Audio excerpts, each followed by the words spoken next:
Erev Tov, on se retrouve comme tous les mardis soirs, Yom Shlishi Shur Palbo Kitov, pour l'étude de la Sikha de Dvar Malchut, c'est-à-dire la dernière Sikha, pour l'instant, que nous avons entendue du Rabbi sur la Parashat HaShavua, les Sikhot de l'année Tafshinun Aleph, Tafshinun Bet, 5751, 5752, 91, 92. Alors pour commencer, le cadre d'une Souda, d'un Chabad, on invite tout le monde à venir participer, à venir dire des brachot. Donc cette semaine, c'est les Ilui Nishma, nom de famille.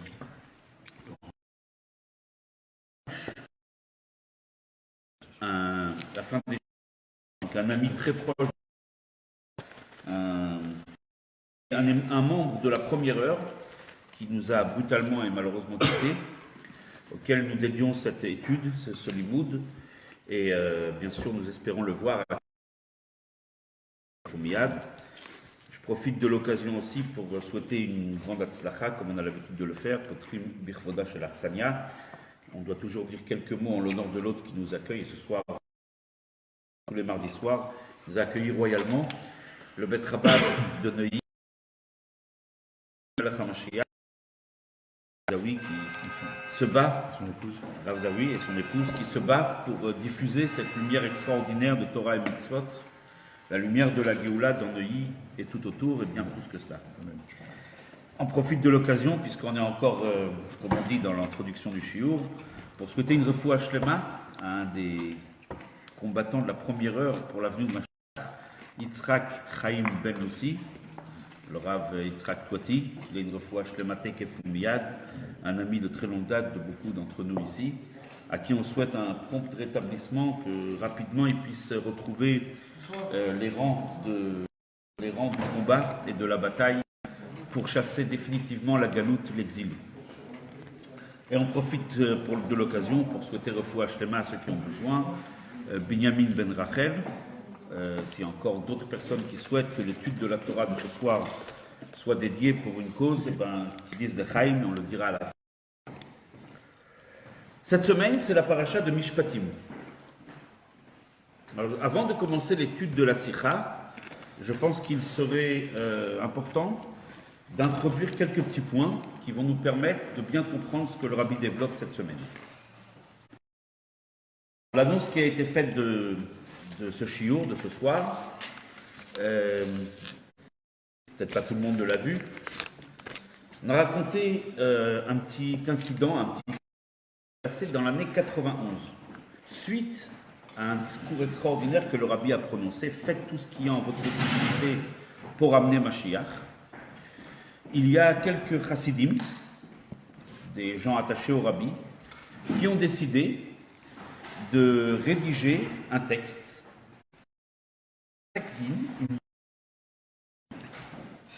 sur laquelle des rabbanim, Chabad, ou bien pas, vont signer pour affirmer la chose suivante, que le Rabbi est le Mashiach.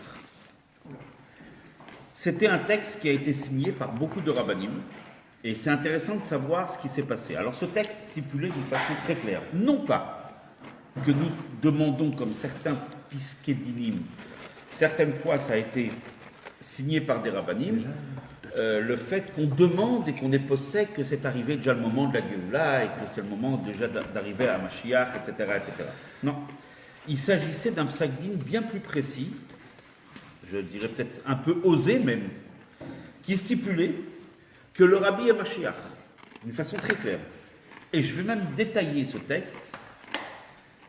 Le texte disait la chose suivante, les premiers mots en tout cas: nous, rabbanim signés, sous-signés, nous déclarons que selon ce que le Maïmonide a affirmé, le Rambam, que dans un premier temps, il y aurait un Mashiach présumé, Cheskat Mashiach.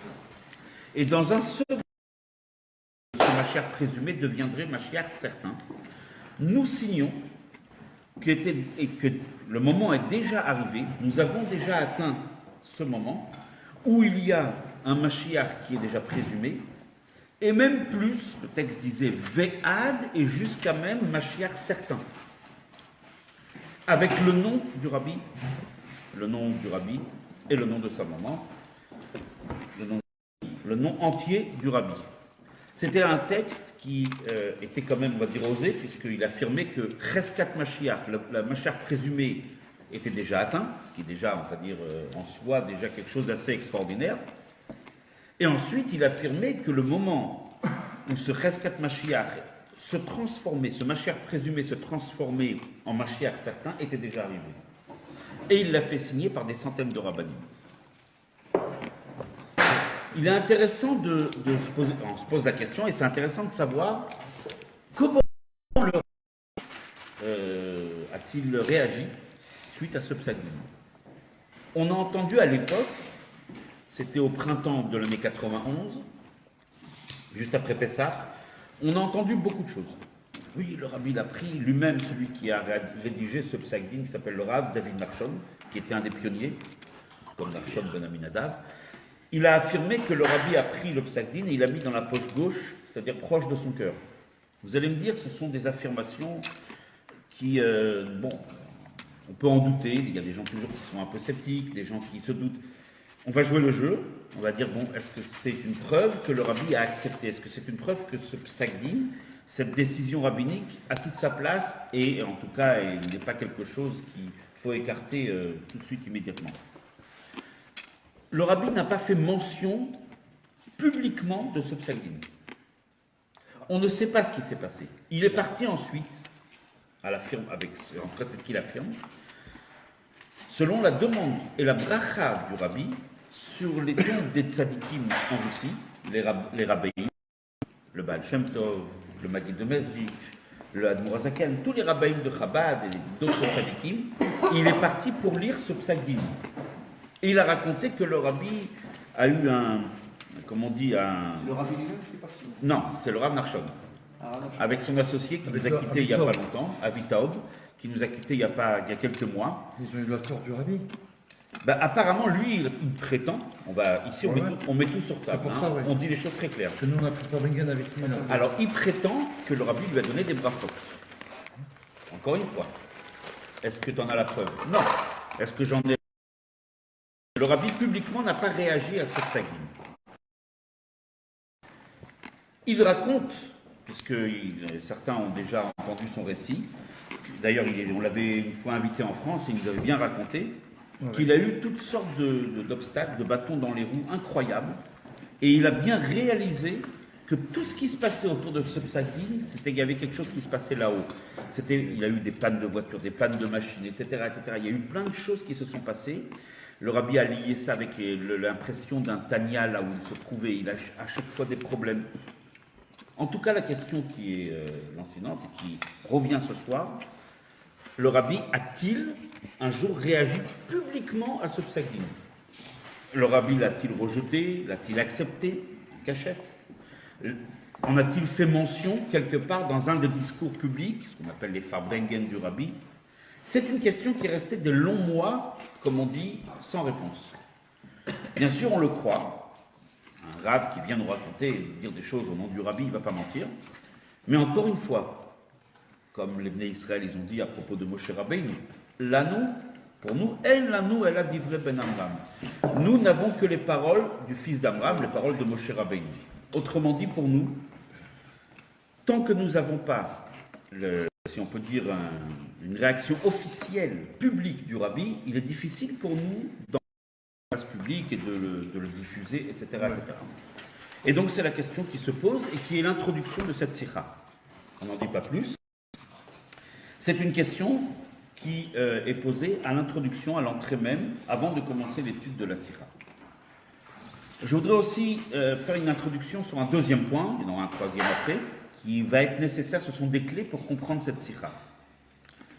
Le Baal Shem Tov a été mechadesh, il a innové un concept qui, en fait, dans la Torah, comme beaucoup de concepts que la Chassidoute a développés, qui sont des concepts qui existent dans la Torah, à développer d'une façon extraordinaire, et que la Chassidoute, que ce soit tous les rabbins ou le rabbi, a vraiment mis à jour et quelque part enseigné des textes entiers autour de ce concept. Le concept, il est Ashgacha Pratit, providence divine. C'est-à-dire, toute chose qui arrive sur Terre n'est pas fortuite, n'est pas anodin.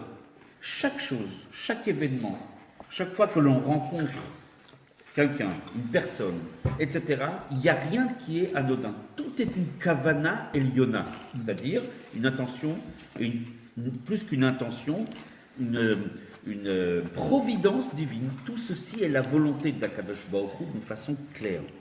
Akadosh Baruch Hu dirige le monde, bien que nous ne le voyons pas forcément toujours. Akadosh Baruch Hu est derrière chaque détail de sa création. Il l'a créé et il la maîtrise. Chaque détail, mais des fois, ça n'apparaît pas. Vient la Torah, et en particulier le Baal Shem Tov et toute la Chassidoute, nous apprendre que chaque juif doit s'efforcer de regarder autour de lui ce qu'on appelle la Ashgacha Pratit. En quoi ceci est le résultat d'une providence divine? Rien n'est fortuit. Surtout, nous apprend le Baal Shem Tov, quand un juif voit quelque chose, lorsqu'il est témoin d'un événement, il est témoin d'une histoire, il est témoin, il a une rencontre. Tout de suite, en sachant qu'il y a une providence divine, si je me trouve à ce moment-là, dans ce lieu, face à ces personnes-là, c'est que tout ceci correspond à un projet divin. À moi de chercher et de détecter, de voir. Ce n'est pas toujours facile. Parce que dans le monde, il y a une apparence de négativité. Comme on a longuement développé, le Rabbi le développe longuement, on ne va pas rentrer dans le détail. En tout cas de négativité, de matérialité qui empêche de découvrir, de dévoiler et d'avoir accès, si on peut dire, à Elokut, à Dieu qui est dans le monde, qui se cache à l'intérieur de chaque détail de sa création. Alors c'est difficile des fois d'écarter ce qui est négatif, ou de le voir en positif encore plus, ça c'est encore mieux. Mais même d'écarter ce qui est négatif et de retirer le noyau, de retirer la providence divine qui se cache à l'intérieur. C'est très difficile. Mais la Chassidoute nous invite à le faire par nos propres moyens. Bien sûr, quand on étudie la Torah et quand on accomplit les mitzvot, il est plus aisé, plus facile de le faire. On a plus de visibilité. Quelque part, on acquiert des lunettes qui sont les lunettes de la Torah, qui nous permettent de voir, d'écarter ce qui est autour, ce qui est peut-être en tout cas à nos yeux négatif, et de détecter, de retirer le point central de chaque événement, de chaque chose dans le monde. C'est ce qu'on appelle tirer un enseignement de chaque chose, conformément au concept de Ashgacha Pratit, providence divine. Lorsqu'on va vivre quelque chose dans le monde, on entend quelque chose, même aux informations, c'est pas pour rien. Il y a une Ashgacha Pratit, il y a une leçon que l'on peut tirer, déjà dans notre service de Dieu personnel, mais aussi à l'échelle de tout le peuple juif. Il y a un enseignement précis et particulier, parce que rien ne se fait sans que ce soit la volonté divine d'une façon absolue et totale. Donc forcément, il y a quelque chose, il y a un point qu'Akadosh Baruch Hu veut que l'on regarde, veut que l'on voit, et que l'on s'inspire de ce point-là, et que l'on retire un enseignement, une ora'a. Le Rabbi, dans toutes les sikhot du Rabbi, dans tous les discours du Rabbi, le Rabbi, si on peut dire, utilise ce mot des dizaines et des centaines de fois, le mot ora'a. Quel enseignement peut-on tirer? Pas seulement d'une paracha de la Torah, pas seulement d'un traité dans le Talmud, dans la Gemara, mais même d'un événement qui nous paraît tellement anodin et tellement drôle, tellement profane. Il y a quelque chose qui se cache et c'est à nous d'en tirer la leçon. Des fois, c'est pas facile. Mais on doit le faire quand même. Et là, j'arrive au troisième point avant de commencer la sikha. Parfois, on a la chance, le mérite, que le Rabbi lui-même nous invite aussi il nous montre quelle est sa méthode, comment il procède. Mais des fois, lui-même, il nous montre, à travers un événement qui s'est passé à telle et telle période, il nous invite à regarder et à visiter cet événement comme un juif doit le visiter. C'est-à-dire à écarter tout ce qui est autour, tout ce qui n'est pas forcément, entre guillemets, positif, bien que tout est positif. Mais encore une fois, on ne revient pas sur ce point. À écarter tout et à voir ce qui est le message profond qu'Akadosh Baruch Hu nous délivre à ce moment précis. Alors, quand on a la chance que le Rabbi le fait, c'est extraordinaire. Et là, j'arrive à mon troisième point. Pourquoi le Rabbi peut-il le faire plus que nous? Pourquoi le Rabbi est capable de le faire et de nous montrer la voie pour ensuite le réaliser dans notre vie quotidienne? En quoi le Rabbi a cette force? Il faut dire les choses très claires. On met tout, comme on dit, sur la table. Quelle est la force du rabbi? On peut dire que le tzaddik, il a une vision qui est propre. Il a une vision, il vit avec Akadosh Baruch Hu. Donc lui, il détecte tout de suite où se cache Akadosh Baruch Hu dans ce détail, dans cette histoire, dans cet événement. Mais il y a plus que cela. Bien plus que cela. Et je dirais autrement, plus que cela. Le rabbi a fait un parachat Shoftim, à ne pas confondre avec Mishpatim, hein, ça ressemble. Dans l'année Tav Shin Nun Aleph, 5751. Et il faut bien mémoriser ça, parce que c'est un discours qui a changé la donne totalement. Le rabbi nous explique que tout ce qu'il nous enseigne, c'est des mots très clairs du rabbi, et encore une fois, ici dans un cours, on dit les choses des fois oralement, mais chacun est invité, c'est pour ça que je donne les références, à regarder la sikha du rabbi. Shabbat, Parashat Shoftim, Tav Shin Nun Aleph, 5751, né au mois de août-septembre, 5751, le rabbi nous invite à voir, et il nous dit les choses de façon très claire, que tout ce qu'il nous dit, que ça soit l'annonce de Mashiach en premier, que ça soit les directives dans le service d'Hachem, que ça soit même des brachot, des conseils qu'il donne à chacun, ceci est dit en tant que chacham, qui voit à l'avance ce qui va se passer, mais pas seulement. Et là, le rabbi rajoute un détail, de façon très explicite. Ce que je vous dis, je ne le vous dis pas uniquement en tant que chacham, mais en tant que navi, en tant que prophète. Il n'est pas nécessaire, je pense, de développer ce thème-là très longtemps. Tout le monde sait et tout le monde a pu voir dans le passé, voire même au présent, la force de la prophétie du rabbi. On a tous été témoins en 91 de la fameuse guerre du Golfe où le rabbi a affirmé envers et contre tous, y compris des très grands tzadikim. Pour certains qui sont plus de ce monde, Zichron tzadikim livracha, qui ont affirmé qu'il faut éventuellement, peut-être en tout cas pour un moment, quitter Eretz Israël, car un danger se fait sentir. Et effectivement, ce danger était là. Après la guerre, on a bien vu des scuds qui étaient chargés d'ogives nucléaires, d'ogives chimiques ou bactériologiques qui étaient pointés sur Israël.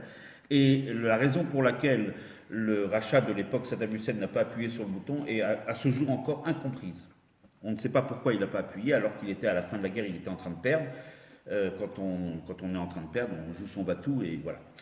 Le rabbi a affirmé, il était le seul à l'affirmer, tout le monde l'a entendu, en tout cas moi personnellement, je m'en souviens comme hier, Reb David aussi, et tous ceux qui ont vécu ces événements-là à l'époque, a affirmé qu'aucun juif ne sera touché par les scuds. Le rabbi dit qu'il ne faut pas faire peur aux gens, etc. Les scuds ne vont toucher physiquement aucun juif. Affirmer une telle chose, ça révèle vraiment, si on peut dire, ou bien, excusez-moi, de l'inconscience ou de la prophétie. Quand on voit que ça s'est réalisé point par point, 39 scuds, qui chacun est une autre histoire.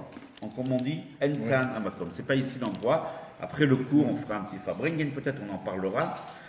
Donc, on a eu tous, il n'y a même pas besoin, on l'a vu, c'est clair, que le rabbi a dit une prophétie qui s'est réalisée point par point.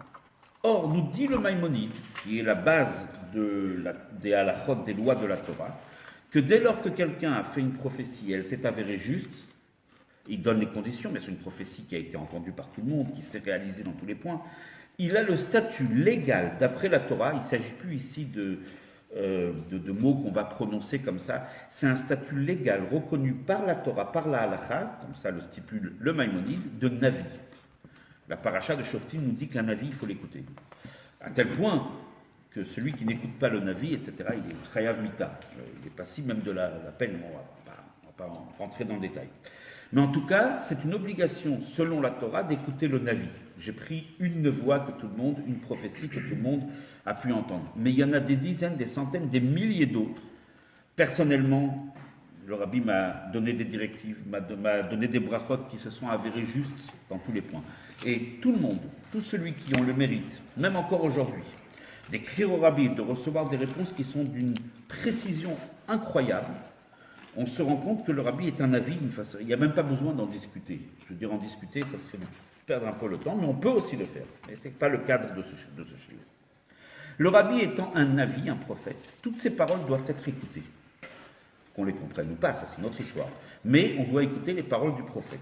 Et donc c'est là où je voudrais arriver à mon troisième point, c'est que quand le rabbi nous invite à regarder la providence divine qui se cache derrière chaque événement, à nous faire découvrir la Hashgacha Pratit dans chaque détail de la création de Dieu, dans chaque événement, dans chaque histoire, lorsque le rabbi nous invite, alors là le jugement du rabbi il est top, il est à 100%. Nous des fois on n'est pas tout à fait capable de le faire.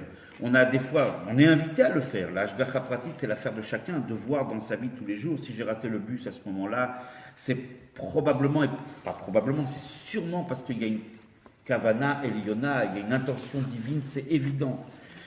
Chacun doit le faire, mais quand le rabbi le fait, je dirais un petit peu à notre place, le rabbi en plus, en tant que Navi, les choses sont claires et nettes, et donc ne peuvent pas souffrir d'aucune contestation et ne peuvent que susciter l'adhésion et pas le contraire. Donc c'était les quelques petites introductions avant l'étude de la Sikha. Le rabbi commence la Sikha en nous racontant un événement, d'événement d'Hashgacha Pratit. Cette Sikha, le rabbi l'a prononcée Shabbat Parashat Mishpatim de l'année Tafshin Nunvet. La date exacte était Shabbat Chavzaïn Shvat, le 27 Shvat. Le rabbi nous dit hier, vendredi, il s'est tenu une réunion à l'ONU, une réunion mondiale qui a été bien sûr inspirée et qui a été dirigée par les deux plus grandes puissances de l'époque, l'URSS, qui n'était plus tellement l'URSS, la Russie soviétique, qui avait déjà un petit peu quitté le communisme, on va dire la Russie, et les États-Unis. Sous l'égide de ces deux superpuissances, il y a eu une réunion qui s'est tenue à l'Assemblée de l'ONU à New York. Pour se remettre dans le contexte, cette réunion faisait suite à des efforts et à un tournant dans l'histoire du monde qui a commencé très peu de temps auparavant. Jusque-là, les deux superpuissances se livraient ce qu'on appelle la guerre froide.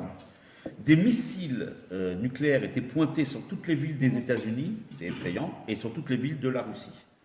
C'est-à-dire que le monde, tout le monde connaît l'histoire, je ne vais pas ici ramener ça dans la Sikha, mais l'histoire de, je ne sais pas si on a le droit de dire le nom dans une Sikha, la baie des cochons, tout le monde connaît l'histoire avec Cuba, on a failli assister, tout le monde le sait par la suite, tout le monde l'a su, on a failli assister à la Troisième Guerre mondiale, le déclenchement de frappes nucléaires sans retenue de la part des deux superpuissances. Et à plusieurs moments, l'histoire du monde aurait pu être bouleversée parce qu'il y avait une tension terrible entre ces deux superpuissances et d'autres pays qui avaient rallié ou bien l'un ou bien l'autre. Et là, ce fameux vendredi, suite à, depuis quelques mois déjà, quelques années, depuis 85-86, un mouvement avait été lancé et initié par le président des États-Unis et relayé par le président de ce qu'on appelait à l'époque l'URSS, d'arriver à une sorte de détente, d'arriver à une sorte de désarmement. Et donc, cette réunion a eu lieu à l'ONU le fameux vendredi, et une décision a été adoptée que tous les États vont faire un effort. Alors, je ne connais pas les détails techniques, le rabbi n'a pas donné ces détails techniques dans la Sikha, c'est que probablement ces détails ne nous concernent pas directement. La Hashgacha Pratit veut qu'on écarte certains détails, mais le rabbi a retenu qu'une réunion a été tenue à l'Assemblée nationale, à l'Assemblée de l'ONU, pour réduire d'une façon considérable le budget de l'armement, détruire des armes, et avec l'argent qui allait être gagné, parce que forcément, quand vous détruisez des armes et quand vous des systèmes, etc., forcément, on peut dégager un surplus dans le budget du pays. Le budget qui allait être dégagé, l'argent qui allait être gagné, allait être consacré au développement de l'agriculture, surtout dans les pays qui en avaient le plus besoin. C'est la réunion qui s'est passée ce fameux vendredi 26 Shvat, Chavav Shvat, de l'année 5752, 1992. Je ne vais pas rentrer dans toute l'historique, tout ce qui s'est passé, mais le rabbi nous invite tout de suite à ouvrir le livre de Yeshaya, celui qu'on appelle Isaïe, le prophète de la Géoula, qui dit un verset à propos justement de la Géoula. Il a vu la délivrance future et il a dit ce verset: Vechitetu charvotam leitim. Ils détruiront, ils transformeront, comme ça a été traduit en français, leurs glaives, leurs épées, en socs de charrue. C'est un des objectifs de la Géoula. C'est un des rêves de la Géoula, c'est que les pays du monde vont transformer leurs armes en outils d'agriculture. Nous dit le rabbi, vous voyez bien que c'est en train de se passer. Cet objectif a commencé à se réaliser à nos yeux. Nous avons été témoins. Ici même. Donc on voit bien qu'on assiste à un événement qui est décrit des milliers d'années auparavant par le prophète Yeshaya, que la Géoula est arrivée. Nous dit le rabbi, déjà, c'est quelque chose qui est extraordinaire.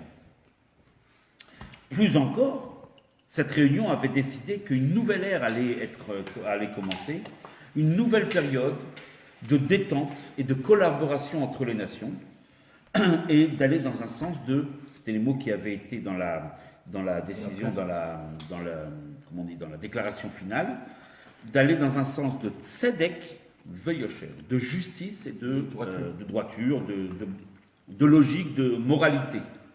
Justice et moralité. Il faut que les pays instaurent une relation qui soit basée sur tzedek et yosher. Nous dit le rabbi, puisqu'on a assisté à un tel événement, alors il est important pour nous, comme on avait développé tout à l'heure, justement selon le concept de Hashgacha pratique, quelle est la leçon que nous pouvons tirer de cet événement auquel on a pu assister et que ceux qui étaient à l'époque, qui étaient nés, je ne sais pas, ou qui étaient déjà conscients, ont pu assister, et c'était quelque chose qui a été relayé dans les journaux. Quel est l'enseignement que nous pouvons en retirer? Alors pour cela, le rabbi nous invite à étudier la paracha. Pourquoi? Parce que chaque événement, lorsqu'il se passe à une date précise, est relié directement avec la Torah. Pour trouver la Hashgacha pratique, la providence divine qu'il y a dans chaque chose, il faut voir ce que la Torah dit. La Torah, c'est le livre que Dieu a consulté pour créer le monde. C'est le plan du monde. Donc, voyons voir ce qui est écrit dans la Torah la semaine, justement, où a eu cette réunion. Ça a lieu Erev Shabbat. Le lendemain Shabbat, on a lu la paracha de Mishpatim. Alors, je vous demande un petit peu d'effort pour comprendre. C'est un petit peu, on va développer le sujet en profondeur. La paracha commence. Alors déjà, pour faire un petit aperçu global, la paracha de la semaine dernière nous a relaté le Matan Torah, le don de la Torah, et les Aseret Adibrot, que je ne traduirai pas par les 10 commandements, parce qu'il y en a plus que 10 commandements, les 10 paroles ou bien le décalogue. Donc Akadosh Baruch Hu, sur le mont Sinaï, a donné la Torah, les 10 paroles. La paracha de cette semaine, ce sont d'autres mitzvot, d'autres lois qui constituent ce qu'on appelle le code civil ou le code pénal juif, qui d'ailleurs a été un modèle pour, par exemple, la Russie tsariste, qui s'est inspirée beaucoup de ce code pénal et ce code civil, pour ensuite, quasiment point par point, l'instaurer à l'époque dans la Russie tsariste. Et d'autres pays également se sont inspirés de ce code civil et code pénal. Et la paracha de cette semaine commence par la phrase suivante, le verset suivant. Ve'ele amishpatim asher tasim lifnehem. Et voici, dit Akadosh Baruch Hu, je dis bien, et voici les mishpatim, les lois que tu vas proposer, que tu vas enseigner au Bnei Israël. Et là, Rashi s'interroge, pourquoi et voici? C'est-à-dire quoi? Et voici, on ne commence pas un cours en disant et. Nous dit Rashi, très simple. Ve'ele, d'après ce que nous enseignent nos maîtres, Mosif à la Rishonim. Ça vient faire suite à ce qui a été dit plus tôt. Ce qui a été dit au préalable, c'est une chose, mais il y a une suite. C'est pour ça que la paracha commence par Ve'ele, pour nous dire que tout ce qu'on va étudier, toutes les lois qu'on va étudier, qui sont en nombre de 42 d'ailleurs, comme dit le Baal HaTurim, c'est pas écrit dans la Sikha, mais on peut le dire aussi.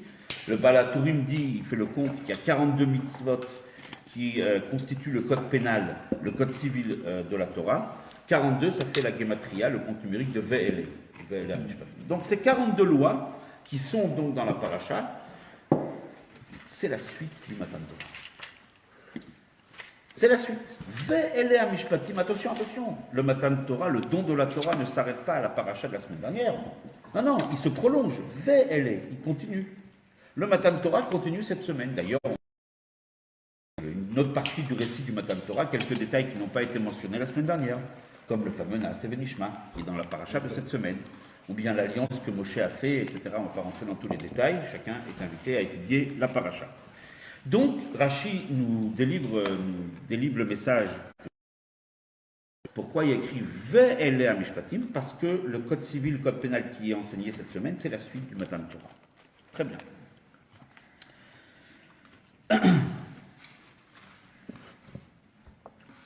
le rabbi nous explique d'une façon un petit peu plus profonde. Il va un petit peu plus en profondeur. Et il nous explique quel est l'intérêt de nous signifier, de nous signaler que le code pénal et les lois qui régissent donc, les relations, ce qu'on appelle Ben Adam, la Chavero, toutes ces lois qui sont dans la paracha de Mishpatim, pourquoi est-il nécessaire de bien préciser qu'ils sont reliés avec Matan Torah? Ben parce que justement, on pourrait les regarder d'une façon un petit peu différente.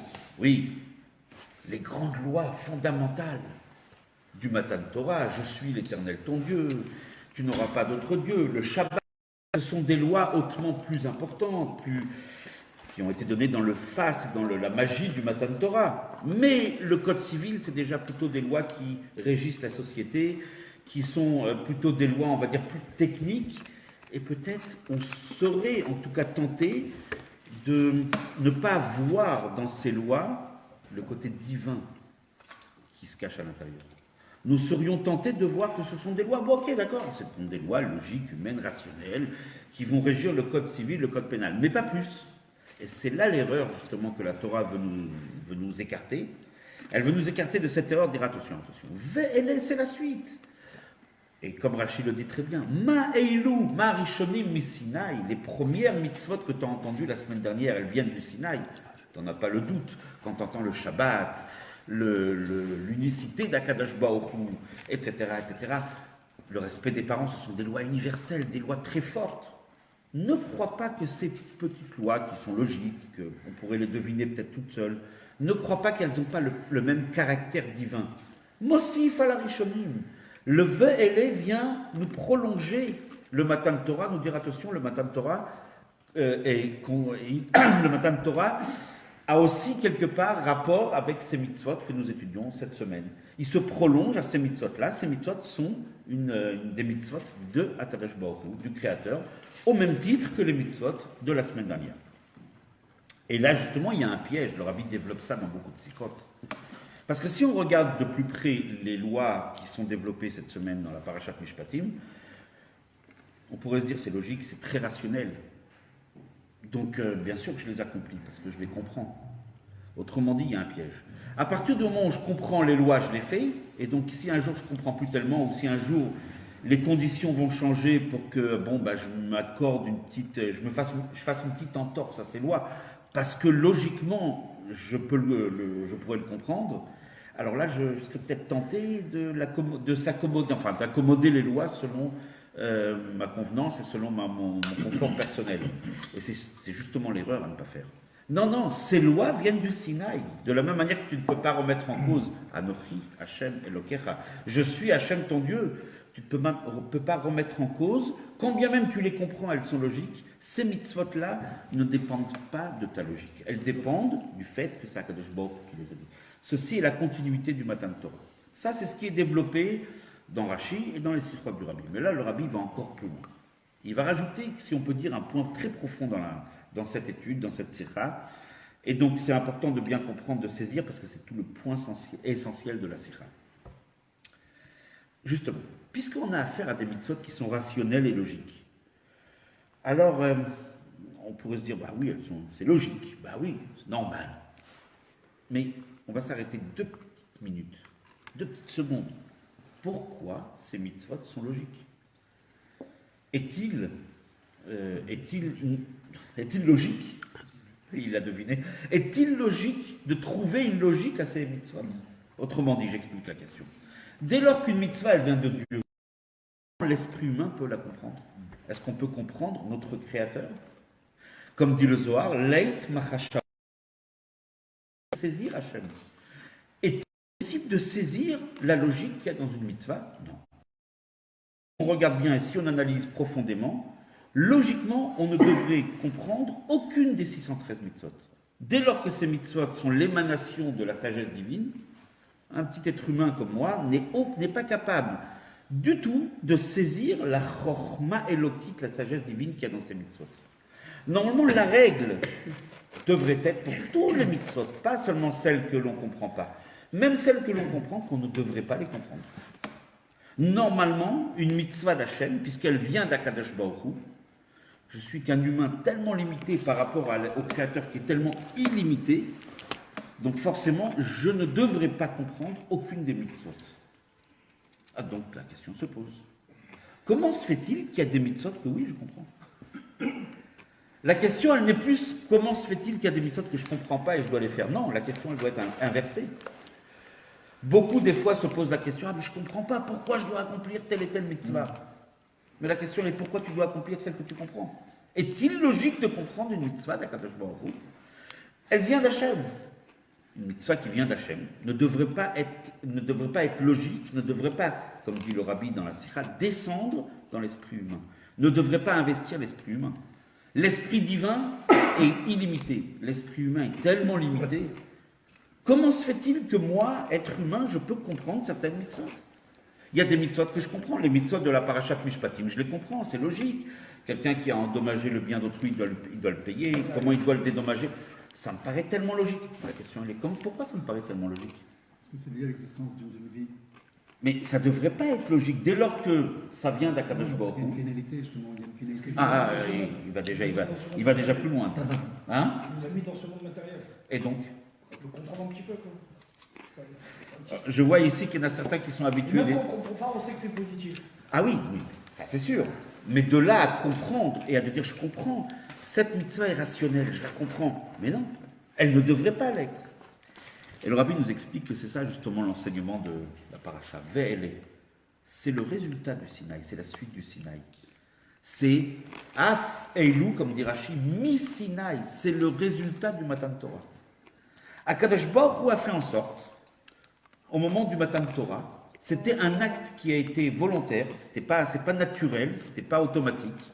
C'est Akadosh Baruch Hu a déclenché, a appuyé sur un levier au moment de Matan Torah, que certaines mitzvot de la Torah vont descendre et vont être, si on peut dire, logiques et elles vont pouvoir être comprises par l'esprit humain. C'est la volonté d'Akadosh Baruch Hu. Sinon, ça ne serait jamais fait. Ils ont fait un cadeau. C'est une sorte, oui, on peut le dire de cette façon-là. C'est pas forcément exactement, mais on peut le dire de cette façon. Marishonim Missinaï, de la même façon que les premières mitzvot de la semaine dernière, elles viennent du Sinaï. Eilou Missinaï, celles-là aussi proviennent du Sinaï. C'est-à-dire, si tu arrives à les comprendre, sache que la cause unique, c'est parce qu'Akadosh Baruch Hu l'a voulu au Mont Sinaï. La raison est très simple. On a déjà expliqué plusieurs fois que le but du Matan Torah, c'est pas de nous révéler uniquement la Torah, c'est de faire descendre le Créateur dans le monde. C'est pour ça, comme on a entendu tout à l'heure un petit peu, vous avez senti la réponse, c'est pour cela qu'Akadosh Baruch Hu a voulu qu'une partie de la Torah descende dans ce monde et investisse l'esprit humain, puisse être comprise par l'esprit humain. C'est pour ça qu'il y a des mitzvot qu'on comprend. Donc en aucun cas il faudrait commettre cette erreur, et on devrait commettre cette erreur de dire oui mais ça je la comprends, ça je comprends pas. Mais même ce que tu comprends, c'est pas si évident que ça. C'est, comme tu as dit, c'est un cadeau d'Hachem, c'est une volonté d'Akadosh Baruch Hu qui provient du Sinaï. Autrement dit, Akadosh Baruch Hu, au moment du Sinaï, on va le dire dans des mots un peu grossiers, a actionné un levier. Et certaines mitzvot sont tombées, si on peut dire tombées, sont descendues très bas, jusque dans l'esprit humain, à tel point que le cerveau, l'esprit, la logique humaine puissent comprendre ces mitzvot. Un chidouche, a priori je n'ai pas vu ça dans les sikhot du rabbi précédemment, c'est vraiment un véritable chidouche extraordinaire que nous dit le rabbi. Donc on va rester avec cette idée-là, qu'il y a des mitzvot qui nous paraissent tellement logiques, mais en vérité elles ne devraient pas l'être. Elles le sont parce que Akadosh Baruch Hu a déclenché sur le Har Sinaï, comme on a dit, ce levier qui permet à certaines mitzvot, en tout cas, de descendre et d'être comprises par l'être humain. Exemple. Et ça nous ramène directement avec l'événement. Hein? Ah, alors, On est loin encore de... je vois qu'il y en a qui connaissent les sikhot qui descendent, c'est bien. Donc on va maintenant donner un exemple et qui va nous ramener directement, mais directement avec ce que le rabbi nous a raconté sur l'événement qui s'est passé le vendredi. Alors peut-être les plus grandes nations décident d'arrêter, si on peut dire, la guerre, entre guillemets, et de faire la paix. On va dire comme ça, de façon très, très brève.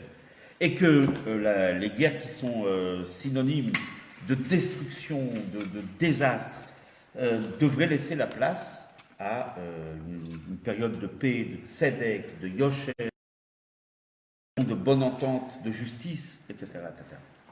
C'est logique? Est-ce que c'est logique? Oui. Vous allez me dire, bien sûr, c'est logique. Tout le monde comprend, comme on dit en français, faites la paix et pas la guerre. On va dire comme ça, hein. On va détourner un peu la phrase. Oui, c'est logique de faire la paix. Ah, ça paraît tellement logique. C'est simple, c'est une évidence. Les êtres humains sont censés vivre ensemble, sont censés cohabiter sur une même planète.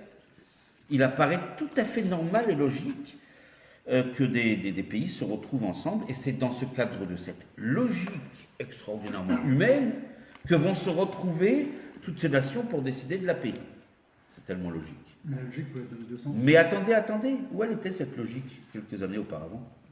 Où était cette logique? Tous les siècles passés, on a fait que se taper dessus, avec toutes sortes d'armements et des guerres et des destructions effroyables, sans parler bien sûr de la toute dernière guerre, celle qui a encore laissé des traces terribles dans l'humanité en général, et surtout chez nous, le peuple juif. Où était cette logique? Tiens, tout d'un coup, on se rend compte que ce qui est tellement logique aujourd'hui, ne l'était pas tellement, voire pas du tout même, il y a encore quelques années en arrière. Et on se rend compte qu'à travers tous les siècles, cette fameuse logique de c'est mieux de faire la guerre que la paix, la paix que la guerre, cette fameuse logique, justement, était le contraire. Qu'est-ce qui s'est passé tout d'un coup? On a l'exemple même de quelque chose, d'une mitzvah, de quelque chose qui est tellement logique, et que tout le monde veut dire, mais c'est normal, c'est logique. Justement, elle n'est pas si logique que ça. Nous dit le rabbi, qu'est-ce qui fait que tout d'un coup, les nations se sont mis dans la tête, dans l'idée de réaliser la paix? Justement, c'est mi-Sinaï, c'est le résultat du Sinaï. On a dit que toutes les mitzvot logiques, en fait, elles le sont parce que Akadosh Baruch Hu a bien voulu que nous puissions comprendre une partie de ces mitzvot. C'est exactement ça. Qu'est-il écrit dans la Torah? La Torah qui a été dite au mont Sinaï.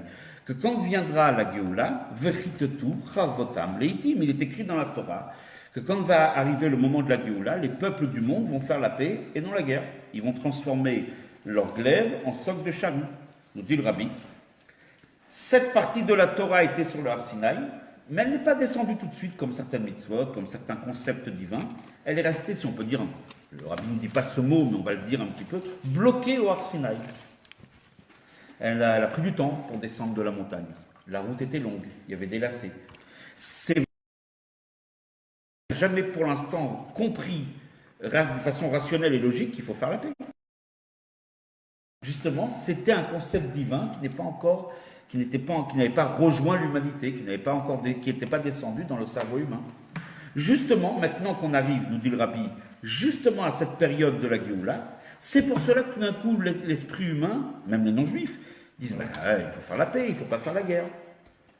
C'est justement le résultat de Sinaï. Le rabbi nous invite à regarder cet événement avec un regard profond, un regard de Torah, un regard divin, qui est que justement un événement qui nous paraît aujourd'hui tellement logique, qui ne l'était pas du tout il y a encore quelques années et pendant tous les siècles de guerre et de déchirure qu'il y a eu dans l'humanité, justement, c'est quelque chose qui était au Sinaï et qu'Akadosh Baruch Hu, comme les mitzvot, certaines mitzvot qui sont logiques, comme on le rabbi a expliqué, que le résultat de la logique, c'est parce que c'est mi-Sinaï, ça provient du Sinaï. C'est Akadosh Baruch Hu, au moment du Matan Torah, a décidé que certaines mitzvot, il a donné la possibilité que certaines mitzvot puissent descendre dans l'esprit humain. De la même façon, Akadosh Baruch Hu, au moment du Matan Torah, a décidé qu'un jour, les humains comprendront ce qu'ils n'avaient pas compris la veille, c'est que c'est mieux de faire la paix et d'aller dans un sens de construire le monde sur des bases de justice, sur des bases de respect, etc., de fraternité, tout ce qu'on peut. Donc en vérité, ça vient du Sinaï. C'est extraordinaire de voir qu'en vérité cet événement-là s'inscrit dans la paracha. La paracha qui nous dit Ve'ele Mishpatim, Af Elu mi Sinaï, ces mitzvot-là, si tu les comprends, c'est parce que ça vient du Sinaï. C'est exactement l'événement que nous avons vécu la veille de Shabbat, Mishpatim, ou un événement qui n'était pas si logique que cela quelque temps auparavant, le devient parce que c'est le résultat du Har Sinaï. Donc véritablement, le rabbi nous invite à avoir ce premier regard profond. On n'est pas encore au bout de nos surprises dans la Sikha. C'est que la première surprise, c'est le premier feu d'artifice. Puis après, il y a le bouquet final. Alors déjà, ça va se développer, ça va aller de l'avant, c'est extraordinaire. Donc, nous dit le rabbi, voilà, on a le rapport avec la paracha, et c'est pour ça que maintenant, ça a pénétré le cerveau humain. Donc, c'est qu'on est très proche de la Géoula. Le rabbi va un petit peu plus loin. Cet événement qui est venu du Har Sinaï, puisque si tout d'un coup, les chefs des superpuissances de tous les pays ont décidé, ils ont changé, comme on dit, leur fusil d'épaule. C'est plus un fusil, là. Hein, c'est au contraire, c'est la construction du monde. Ils ont changé leur façon de voir d'une façon tellement logique et humaine, c'est parce que ça a été décidé sur le Har Sinaï, oui. Mais puisque cette décision du Har Sinaï n'est pas descendue tout de suite, on doit réaliser, on doit comprendre qu'elle n'était pas faite pour descendre immédiatement. C'est pour ça qu'on a eu des batailles, des guerres, etc., durant toutes les époques. Forcément, si cette idée-là de Ritetucha Votam Leitim, transformer les glaives en socs de charrue, est descendue du mont Sinaï, c'est bien qu'il y a eu quelque chose qui l'a fait descendre. Ce n'est pas venu gratuitement. Demain du Matan Torah, ah oui, c'est logique. Parce qu'au moment du Matan Torah, Kadosh Baruch Hu a actionné ce levier pour que immédiatement l'esprit humain comprenne la mitzvah.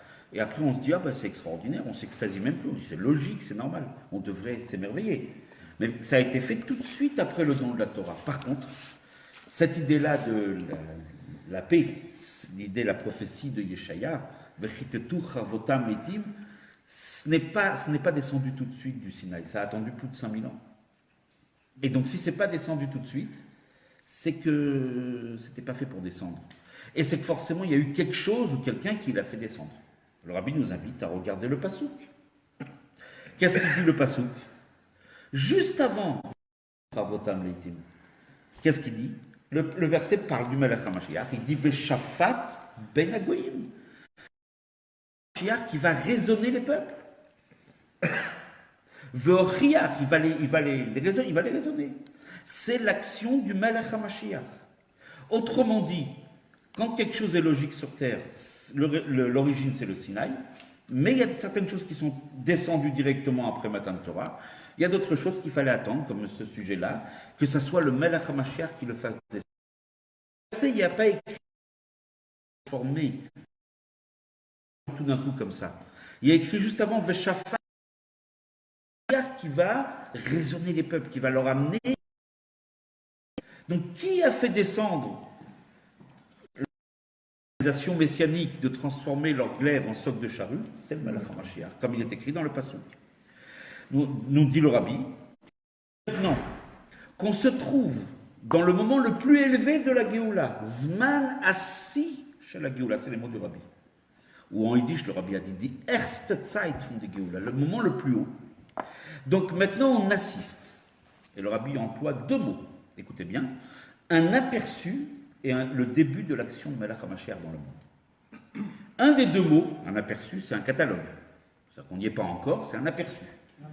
Un début, ça veut dire qu'on y est déjà.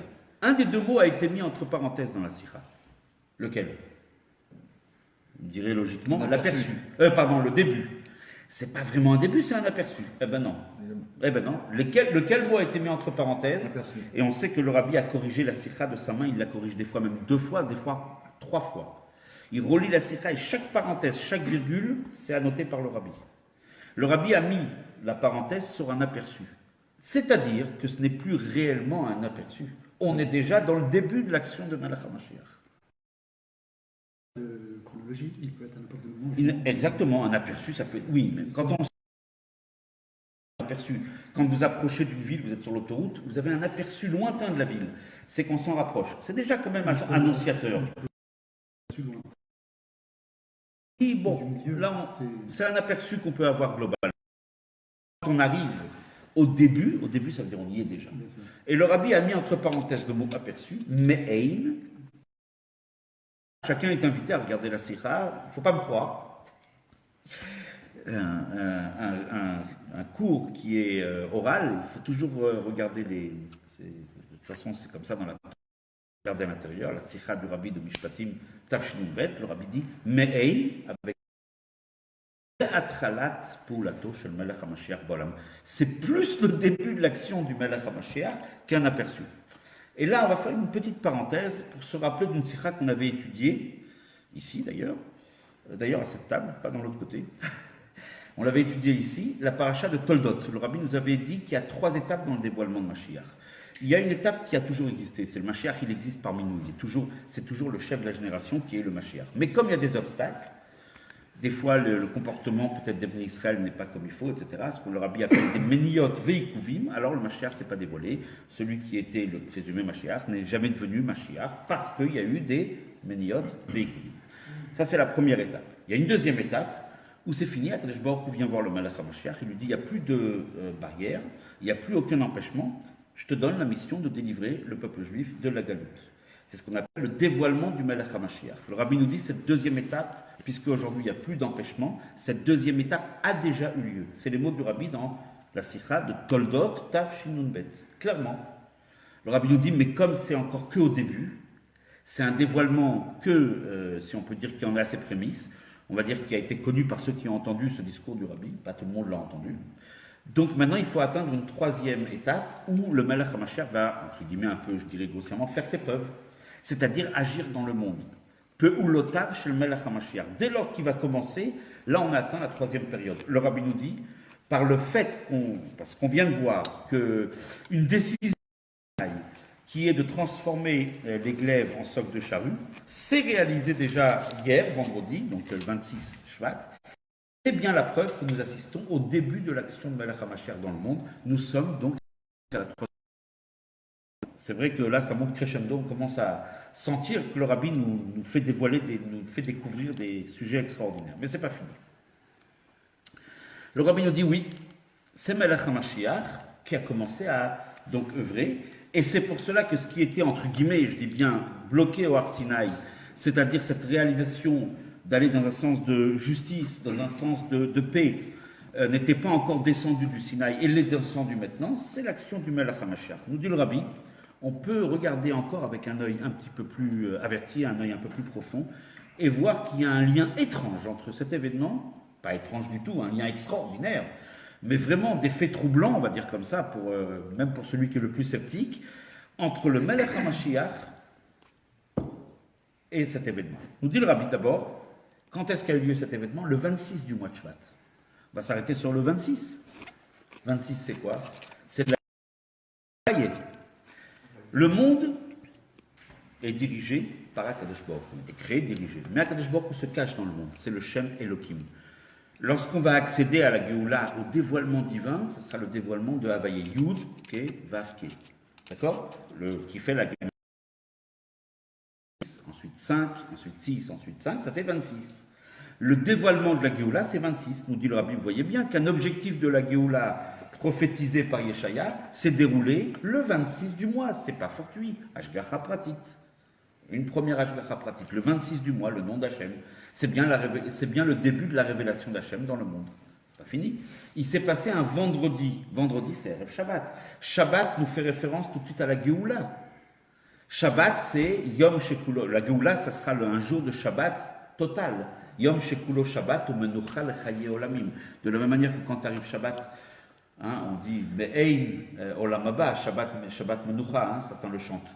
Quand on arrive Shabbat, on sent un petit peu de Géoula, on est libéré de tous les soucis, on est bien, on est autour d'une bonne table de Shabbat, d'un Farbrengen, d'une fila agréable. C'est un moment spécial dans la semaine, c'est un moment exceptionnel, le moment du Shabbat. C'est une petite Géoula. La Géoula, ça sera Shabbat, mais Yom Shekulo, ça sera un jour tout entier de Shabbat. Et donc, vendredi veut dire quelques instants avant Shabbat. Le rabbi nous fait remarquer que nous sommes juste quelques instants avant la Géoula définitive. Donc, cet événement s'étant passé vendredi, ça nous montre bien qu'on est à la porte de la Géoula. Donc, 26, c'est la révélation de Dieu. Erev Shabbat. Attention, on est dans le mois de Shvat. Le mois de Shvat, c'est le 11e mois. On l'a développé dans les cours des semaines passées.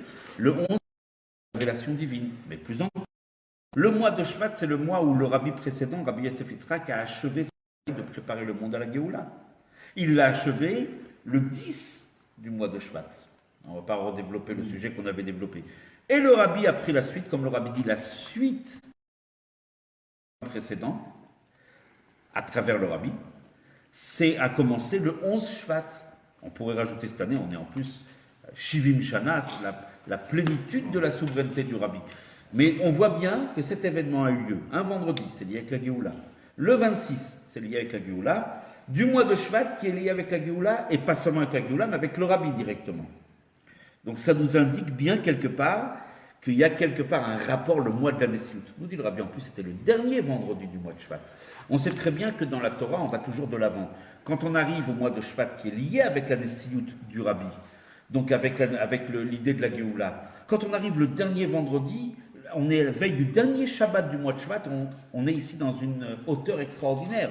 D'autant plus qu'on est quelques jours après le 22 Shvat que le Rabbi a dit, c'est la Iloula de la femme du Rabbi, la Rabbanit Rehamushka, Aléa Shalom.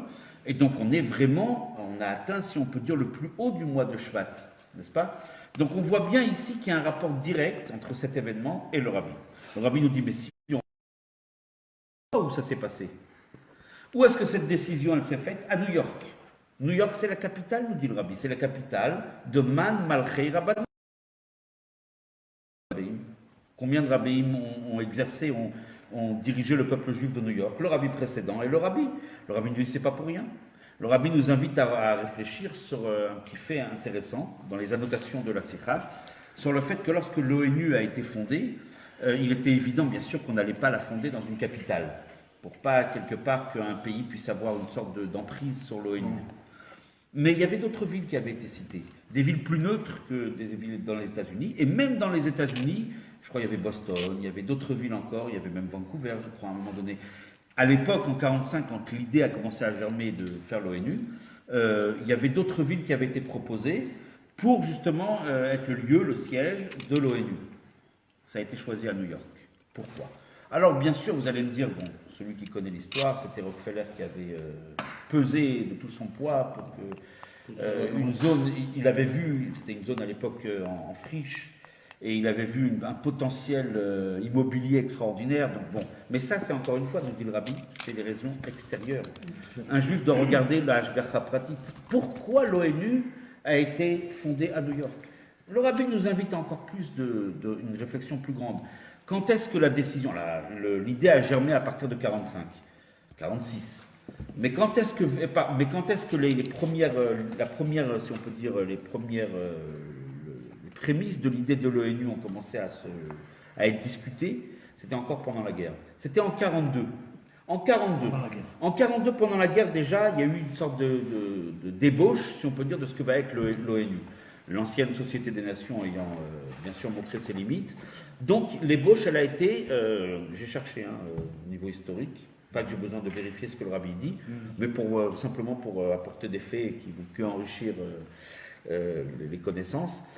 Donc effectivement, en 42, les premières discussions sur le bien fondé de créer véritablement l'ONU. Nous dit le Rabbi, mais 42, c'est le moment où le Rabbi précédent, et ensuite le Rabbi arrive aux États-Unis, dans une partie du globe où il n'y avait pas encore la Torah. La partie des États-Unis, il n'y avait pas encore la Torah, et sûrement pas la Chassidoute. Donc, quelque part, il y a un lien direct entre l'ONU et les rabbins, et le Rabbi. Plus encore, nous dit le Rabbi, ce bâtiment de l'ONU, a été terminé en 51. C'est-à-dire c'était en fin janvier 51.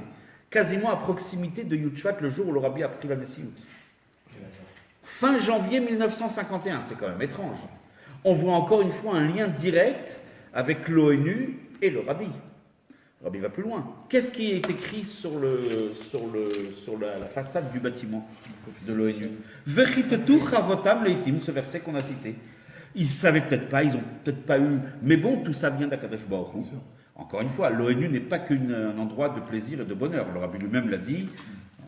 À Binyamin, un endroit. Il y a là-bas beaucoup de choses négatives. Mais encore une fois, la Hashgacha Pratit consiste à écarter tout ce qui est négatif, pas l'occulter. C'est négatif, on doit le combattre. Mais de voir qu'au fond, il y a quelque chose de très profond, il y a quelque chose qui est... Donc encore une fois, on voit que par rapport au lieu de l'ONU, c'est directement relié avec le Rabbi, avec la mission du Rabbi. Et le Rabbi l'expliquait dans la Sikha. Il nous dit pourquoi. Il dit comme à New York a été instauré le Beit Rabbeinu chez Babel, le 770. Et quel est le but de 770? C'est de faire partir, de faire jaillir, comme on avait vu dans les Sikhot de la semaine passée, enfin des semaines passées, de 770, il y a une lumière qui va conquérir le monde. Cette semaine, c'était le Kinous Ashluchot. On parle des shluchim, et Yudshvat avant. Les shluchim partent, le rabbi envoie à partir de 770 des émissaires dans le monde entier. Pourquoi faire?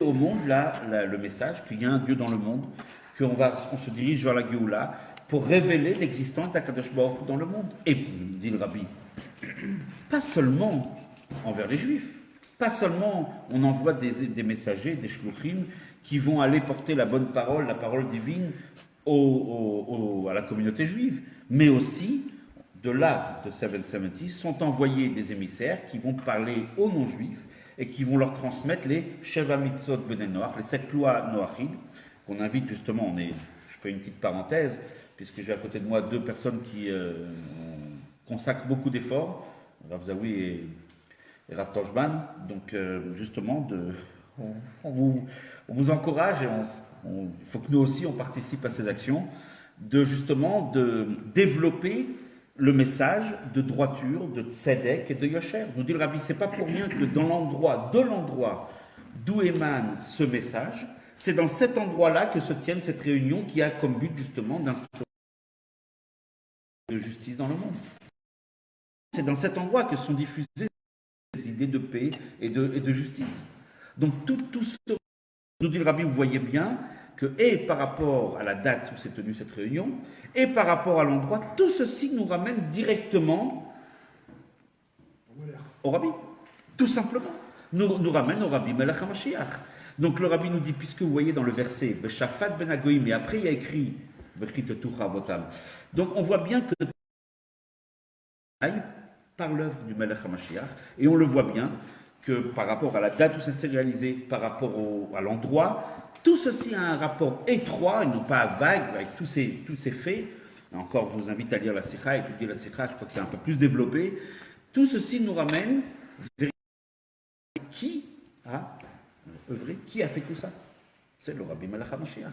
C'est le Rabbi qui a fait descendre cette réalisation prophétique de Yeshaya, qui était au Sinaï, ils transformeront leurs glaives en socs de charrue, ils dirigeront le monde vers plus de justice et de paix. Et en fin de compte, cette décision qui était bloquée au Sinaï, c'est le Melech HaMashiach qui l'a fait descendre et qui l'a amené clairement à descendre dans le monde à cette date-là de Erev Shabbat, Parashat Mishpatim. Pour terminer, le rabbi nous invite à regarder encore un élément extraordinaire. Et c'est peut-être l'avant-dernière, je dirais, bombe de la Sikha. Le rabbi nous dit, ça ne suffit pas quelque part. Le Melech HaMashiach lui-même, d'une certaine façon, pour faire descendre cet idéal de Yeshaya, a besoin de quelque chose. Je dirais, si la voiture descend de la montagne, il lui faut de l'essence. Je ne sais pas les mots qui sont employés dans la Sikha, mais je les traduis un petit peu d'une façon un petit peu, on va dire, profane. Quelle est l'idée? Nous dit le rabbi, c'est parce qu'il y a ce qu'on appelle le Kohar de la Torah. On a le rabbi précédent, nous dit le rabbi, qui a fait un psakdin, qui a tranché qu'on était arrivé déjà au moment de la Géoula et qu'il fallait se préparer à la Géoula. Ce psakdin du rabbi précédent, c'est ce qui a fait descendre cette réalisation bloquée au Har Sinaï, qu'il a fait descendre jusqu'à ce fameux vendredi. Mais nous dit le rabbi, pas seulement. Et là, on va revenir à notre première question, vous vous rappelez sur le psakdin. Et le écoutez bien, j'en ai la chair de poule, excusez-moi. Le rabbi nous dit, et aussi le psakdin des rabbanim, ça serait peut-être intéressant de la lire à l'intérieur, parce que c'est vraiment incroyable comment le rabbi y répond. Je ne sais pas si vous vous rappelez, j'en avais posé la question, comment se fait-il que pendant des années, pendant des mois et des mois, on n'a pas eu de trace, on n'a pas su quelle est la réaction du rabbi par rapport au psakdin. Le psakdin qui stipulait que le rabbi n'est pas seulement le présumé Mashiach, mais le Mashiach certain. À part ce que nous a dit le Rav Nachshon, personne ne savait exactement quelle est la réaction officielle du rabbi. Et là nous dit le rabbi, et je vais lire dans les mots, Vechen, également, après le psakdin du rabbi précédent, à psakdin shel rabbanim, le psakdin des rabbanim, ou moré ora d'Israël, de ceux qui enseignent la halacha, chez Giazman Agioula, qui était arrivé le moment de la Géoula, et le rabbi, entre guillemets, il va citer le langage du Psagdin. Ya'amod melech mi bet David, etc. Becheskat sheu Mashiach. Va se lever un roi de la maison de David qui est présumé Mashiach. Ve'ad le'ama'amad ou matzav, c'est exactement les mots du Psagdin. De'arezem Mashiach bevadai. Le rabbi cite le Psagdin qui dit qu'on est déjà arrivé à la Géoula et qu'on a déjà le Mashiach présumé jusqu'au Mashiach certain. Le rabbi cite ce Psagdin et il dit c'est ce Psagdin qui a fait descendre cette réalisation. Et pour pas qu'on se trompe, le rabbi rajoute encore une bombe de lumière. Psagdin mi-Sinaï, c'est un Psagdin qui a en fait son origine au Sinaï. Ce n'est pas un chassid ou quelqu'un d'autre ou des rabbanim qui l'ont fait. Ce Psagdin vient du Sinaï, chez Nimshach, il a été descendu, prolongé, attiré.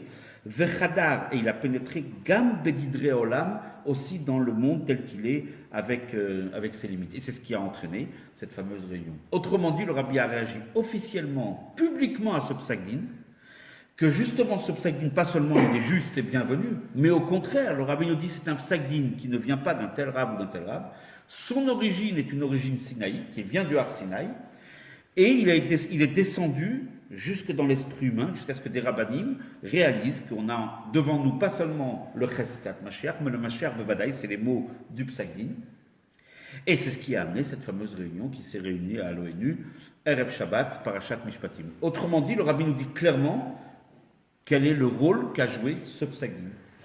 Alors, je fais une petite parenthèse, si maintenant on vous propose de signer Kabbalat HaMalchut et d'accepter du Rabbi Melech HaMashiach, ce soit d'accepter que le Rabbi c'est Melech HaMashiach, chacun doit le faire, vous saurez que c'est important, vous saurez que c'est véritablement vital, c'est ce qui amène la paix dans le monde, c'est ce qui amène la réalisation, les réalisations messianiques et bien sûr la venue de Mashiach. Vous allez me dire, oui, il y a un petit détail qui manque dans ce que le Rabbi a cité, puisque dans le Psagdin, il y avait le nom du Rabbi n'a pas cité son nom. Ceux qui veulent chercher, ils verront, tiens, vous allez me dire, c'est normal, le Rabbi il va pas citer son propre nom. Il a cité les termes du Psagdin. On a déjà le Mashiach présumé jusqu'au Mashiach certain. Je crois que pour moi, ça me suffit. Mais le Rabbi a quand même voulu répondre à ceux qui pourraient dire, ah, il n'y a pas le nom du Rabbi. Alors, le Rabbi va le dire à la fin de la Sikha. On va aller dans l'ordre de la Sikha. Des fois, je change un petit peu, j'inverse un petit peu certains raisonnements pour que ce soit plus logique. Le Rabbi s'interroge, il dit, alors si on a tout ça, pourquoi Mashiach est toujours pas là? Alors, on a tout a commencé, tout a commencé à se réaliser, ben, on veut la Géoula. Le Rabbi dit, c'est une question que chacun doit se poser, et c'est une question qui fait mal, et je pense, et là c'est mon interprétation, quand le Rabbi dit, comment se fait-il qu'on n'a pas Mashiach, c'est pas une question qu'il pose à Akadosh Baruch ou qu'il pose à lui-même, étant le Melech HaMashiach, c'est une question qu'il nous pose à nous. Comment se fait-il avec tout ce qu'on vient de voir, d'assister, tout ce que je viens de vous dire, on n'a pas encore la Géoula. Autrement dit, vous n'avez pas encore peut-être totalement encore réalisé ce qui nous attend, ce qu'on doit faire. Quel est le travail qui nous incombe? Puisque le Rabbi nous dit tellement de choses, il nous révèle tellement de... On n'a plus à deviner ou à imaginer. Ce n'est plus comme quelqu'un un jour m'a demandé, est-ce que je pensais que le Rabbi c'est Melech HaMashiach? Je dis non. Et après l'étude de la Sikha, il m'a dit, bah alors c'est le contraire de ce que vous avez dit. Je dis oui, je ne le pense pas. C'est le Rabbi qui le dit, n'est-ce pas? Effectivement, à partir du moment où on voit que tout est écrit noir sur blanc, que le Rabbi nous a tout dit de façon ouverte, je ne cite pas de nom, que le Rabbi nous a tout dit d'une façon claire et officielle. Je veux dire, encore une fois, je veux bien quelque part m'être trompé dans la lecture, mais aidez-moi à voir où je me suis trompé. Reprenez cette sikha et aidez-moi à voir clair, peut-être j'ai mal traduit, je l'ai repris, ça fait plus de 20 ans que je l'étudie, je ne vois... Mais est-ce qu'un roi a besoin d'être reconnu pour être roi? Oui, bien sûr. La sikha de Bet Nissan Tafshin Chet. Je ne vais pas l'introduire ici, on le fera en off après, parce que c'est important. Oui, absolument. Il manque un petit maillon. Ben, c'est justement ce que le Rabbi nous invite à faire. Donc le Rabbi nous invite déjà à regarder, ce qu'il y a dans la paracha. La paracha nous parle de justice et de bonnes relations entre tout le monde. Le code civil, c'est ça.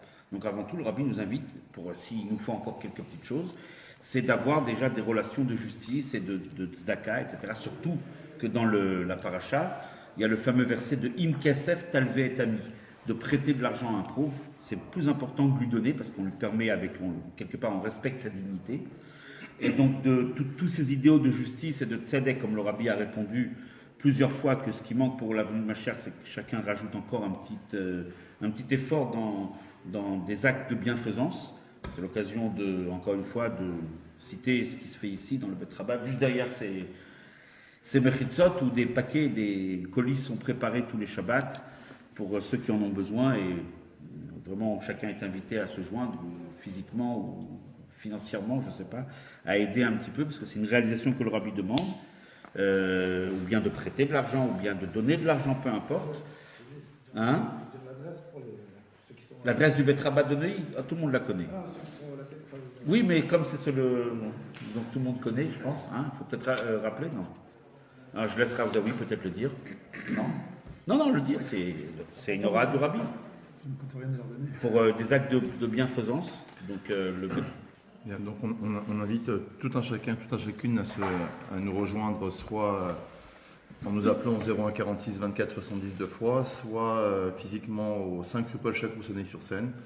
On se fera plaisir de vous accueillir et de vous expliquer exactement ce que nous mettons en œuvre pour répondre donc à la demande du rabbi de Lubavitch Menachem Mashiach Shlita. Je donne la parole à... Voilà, donc c'est effectivement, encore une fois, c'est une aura, c'est justement ce qui nous fera franchir, nous dit le rabbi, le dernier pas qui nous sépare encore un tout petit peu de la Géoula, c'est de rajouter, de redoubler d'actes de bienfaisance et de bonté, de charité, de justice envers chacun. Et donc le rabbi termine la sikha en nous rappelant simplement, puisqu'on avait souligné qu'il manquait le nom du rabbi dans le Psak Din. Et le rabbi termine la sikha en souhaitant que Mashiach vienne immédiatement. Immédiatement se dit miyad. Et le rabbi nous dit miyad, ce sont les rachetevot, les trois lettres qui représentent les trois derniers rabbis. Le rabbi nous dit le même, c'est ce qui est le plus proche de nous. Yud au-dessus et Dalet au-dessus. Nous, on va faire à l'envers. Miyad, c'est même, Yud, Dalet. Le Dalet, nous dit le rabbi, c'est le 5e rabbi de Lubavitch, rabbi Dovber, Dalet. Le Yud, c'est les deux noms du rabbi précédent, Yosef et Yitzhak, Yud. Et le rabbi qui vient après, le rabbi ne donne pas son nom, il dit Mashiach. Il se désigne comme Mashiach. Menachem Shemo, son dans Maseret Psachim. Mais bon, en tout cas, le rabbi Rachab, rabbi Dovber, rabbi Yosef Yitzhak et Mashiach. Autrement dit, le rabbi se nomme clairement comme Mashiach, et que le nom, le prénom de Mashiach, c'est Menachem, Menachem Shemu. Je crois qu'on n'a pas besoin de plus. Yud et Dalet, Miyad. Mashiach doit venir immédiatement, comme le dit le Rambam, que les Juifs vont faire tchouva, ou Miyad em Nigalim. Tout de suite, ils sont libérés, la galoute. Miyad, donc c'est le même et le plus proche de nous, le Yud au-dessus, et le Dalet encore plus haut. Donc le Dalet, c'est le Rabbi Rachab, Dovber. C'est les trois qui ont direct. Là, le Rabbi Rachab a commencé avec la fondation de Tomchet Mimim, qui avait pour but direct de nous amener à la Géoula. Donc Dovber, le Dalet, Yud, c'est Yosef Yitzhak, et le Mashiach. Le Rabbi, le successeur du Rabbi précédent, par Mashiach. C'est noir sur blanc. Donc le nom qui manquait dans le